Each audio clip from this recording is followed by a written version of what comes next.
Well, everybody, week number 2, like we said, is officially on the horizon. Week number 1 is in the books thanks to last night between TCU and North Carolina. Bill Belichick made his college debut. We will talk about that game in this video. But first, if you are new to the channel, you already know what to do. Leave a like, subscribe, turn that bell on, as we do our best to post on this channel every single day.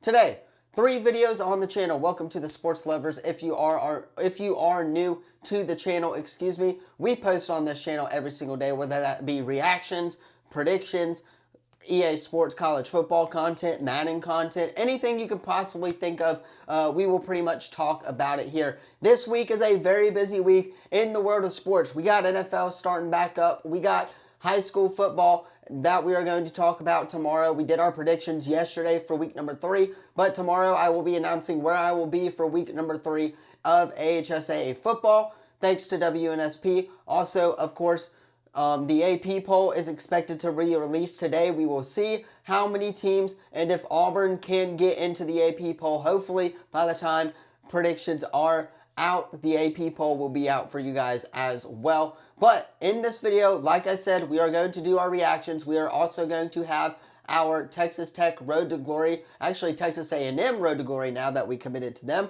So a lot happening in the world of sports. And for this Sports Lovers channel, hit that sub button, leave a comment down below so you don't miss out on any of the latest videos. Again, so you don't miss out on any of the latest videos. That helps us here at the channel grow and what we are trying to do as a content creator and stuff like that. So hit that sub button. That would be amazing. And without further ado, let us go ahead and hop into some ACC Week number 1 reactions. Alright, so let us go ahead and start with Thursday's games. We got East Carolina, NC State.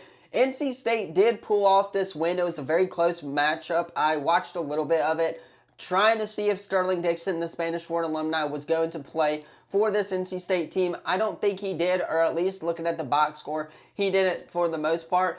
But the quarterback for ECU was the better quarterback in that game, Hauser. He's going to be a name to watch this year, that's for sure. 366 yards, I believe, 1 touchdown, 30 of 34. That is a very good passing completion record here in game number 1. Definitely a great way to start off your season. Almost upsetting NC State on the road. So obviously NC State getting the job done thanks to their defense, holding in East Carolina on, I believe, their final drive, if I'm not mistaken. So good on them. The NC State running back and wide receiver both had touchdowns, so they were able to distribute the ball very well against this East Carolina team. Obviously, those in-state matchups are going to be a little different than your normal FCS opponent because there's a little bit more of an, I guess you would say, competitive edge for that lower tier school to beat this rivalry school. And I have a feeling it's going to be the same way when South Alabama heads to Auburn here within the next week or so. I cannot wait for that game. That game's going to be really fun. But focus on this game right here. NC State did get the job done on Thursday night against Eastern Carolina, and that is all that matters, as they are 1-0 to start the 2025 season. Now, we have Elon going into Duke. I thought Malik Murphy was still the quarterback. I don't know what I was thinking, but I didn't realize, or I guess I wasn't paying attention. I know last year he transferred to Oregon State, so I don't know what my brain was thinking during the last video. But the quarterback, Mustafa, I believe is how you say that name. Do not quote me on that one there. For Duke, had 389 passing yards, 3 touchdowns. I believe they put in their backup quarterback towards the end of this game, as Duke had a little bit of a struggle there in the first half, but in the second half, they picked it up, and they ultimately got the job done against Elon to close us out on Thursday night in ACC play. Moving on to, of course, Kennesaw State going into Wake Forest, a 9-10 game. This was a very shocking score because Wake Forest, obviously, one of the quote-unquote better or worst teams in the ACC, still would have thought that they would have blown out a Kennesaw State team with Robbie Ashford at their quarterback. Yes, for you Auburn fans out there who are subscribed, Robbie Ashford used to play at Auburn and played at South Carolina a couple of years ago as well. He was 20 of 28 though. Not a bad completion to percentage ratio. 218 yards passing. The running back had the 1 touchdown of the game, obviously. And Kennesaw State, I believe all they did was kick a bunch of field goals, and the Wake Forest defense did struggle. However, they do get the job done. They are 1-0 here on the day, or on the season, excuse me. I don't know why I keep saying the day. Moving on to Georgia Tech and, of course, Colorado. We already talked about that game in our Big 12 reactions. I thought Colorado looked a little slow. I didn't really see anything from Caden Salter that impressed me too much. But I did like Georgia Tech's quarterback. Haynes King played really well in this game. Caden Salter obviously throwing for a touchdown, but Haynes King rushing for 3 touchdowns on the day. Absolutely insane, as they do get the job done over Colorado. Moving on to Saturday, we're going to save LSU, Clemson, and Alabama, Florida State, which, by the way, frick you, Alabama, for the SEC reactions. We're going to hold that one. Again, I said it in previous videos. If a team plays an SEC team, we're going to save that prediction for or reaction for SEC videos come Thursday. So stay tuned for that. East Texas A&M going into SMU. I thought Jennings played really well. 2 touchdowns there, looking really good. 22 of 30, not a bad completion percentage right there either. 260 yards. Kawan Jennings played really well, and he is the quarterback for this SMU team, which could potentially lead them to another ACC title game appearance and possibly a college football playoff appearance. Syracuse and Tennessee, we're going to save that for reactions as well. Denise going into Pittsburgh. I thought Pittsburgh did what they needed to do. 61-9, 4 touchdown passes for the Pittsburgh quarterback. Not bad at all against a Denise team that did struggle to put up points. That just happens when you play an ACC team, unless you're Kennesaw State playing Wake Forest. But hey, who knows? Maybe Wake Forest will shock some people in the ACC. Boston College hosting Fordham. I thought Boston College played really well, and especially with the loss of Thomas Castellanos to Florida State, I thought the quarterback for Boston College played really well. 4 touchdown passes. I believe 26 of 34 is what that says. 288 passing yards on the day, which is definitely not a terrible game for a lower tier ACC team now. That, of course, played an FCS opponent. The running back had a touchdown for Boston College. And, of course, the wide receiver caught for 140 yards as well. So, not a bad day at the office for the Boston College Eagles. Louisville hosting Western Kentucky. I thought this game was, Eastern Kentucky. I thought this game would be a much closer game just because it felt like a weird game to start off the season, right? Louisville losing Tyler Shuck, their quarterback. However, they looked like they did not miss a beat offensively.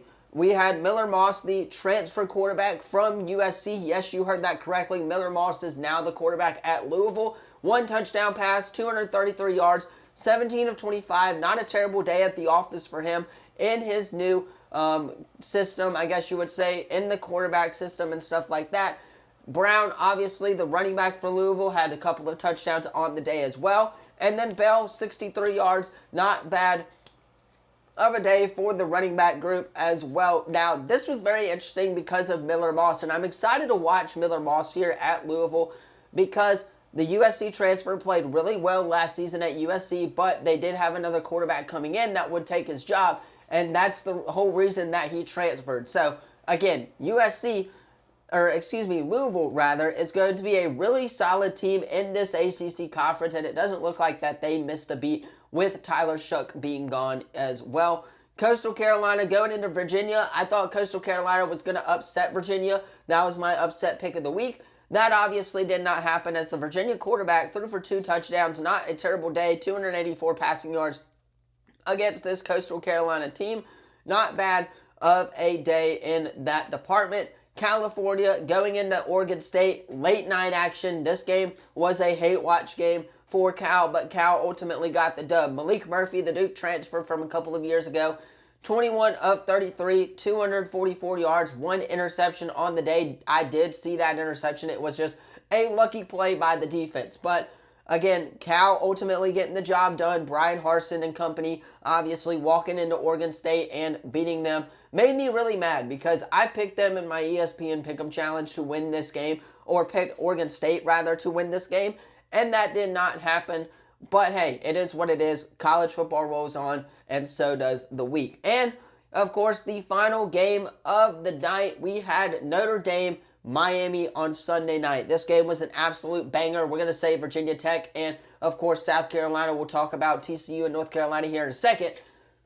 But Notre Dame, going into Miami, this was an absolute banger of a game. Notre Dame, Carter Cook did show a little bit of composure there in that final drive, right? Or the drive before the final drive to eventually tie this game up. Miami, I think, just kind of ran off the clock in that final drive a little bit more than what Notre Dame had hoped because they had no timeouts left. But this was a great defensive game, especially in the second quarter to the third quarter. In those couple of quarters, this was all defense, right? Miami's defense looked a little slow in that first quarter. However, I thought that Carson Beck looks really good. I think this Miami team, man, could potentially make it to the ACC championship game. But Carr was the better quarterback, throwing for 2 touchdowns. Obviously, Carson Beck took some deep shots that weren't able to connect with on his receiving core. But this wide receiver core for Miami is really good. They got a lot of freshmen and a lot of transfers for a reason to rebuild this roster, thanks to Cam Ward leaving and the entirety of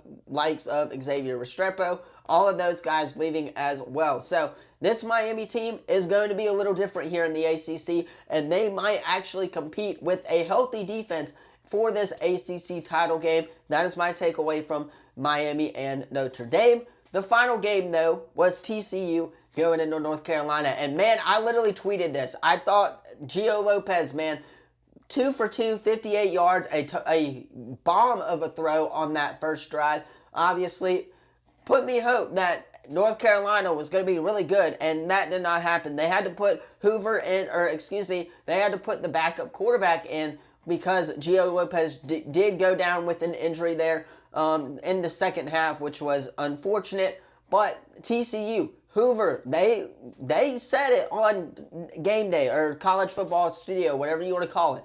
They said that they are looking to upset Bill Belichick. The whole talk is Bill Belichick's debut at North Carolina, and obviously they went in there and upset North Carolina. Hoover played really well. Sonny Dykes has this team rolling in the Big 12. They are going to be a contender in this Big 12 conference for sure, as it is the most wide open conference. Now on the North Carolina side of things, they got to get better. They got to work on the fundamentals like Bill Belichick said, right? Especially on defense, man. Their defense looked sluggish. They looked like they weren't tackling. And that's pretty much my reaction in that game. Hopefully Gio Lopez gets better and is able to ball out for the rest of the year in ACC conference play. But TCU does walk into Chapel Hill and upsets the North Carolina Tar Heels in Bill Belichick's first game as a head coach at North Carolina. Anyway, that is going to do it for my ACC reactions video. Let me know what you thought of the video in the comments down below. Don't forget to like, subscribe, turn that bell on as we do our best to post on this channel every single day.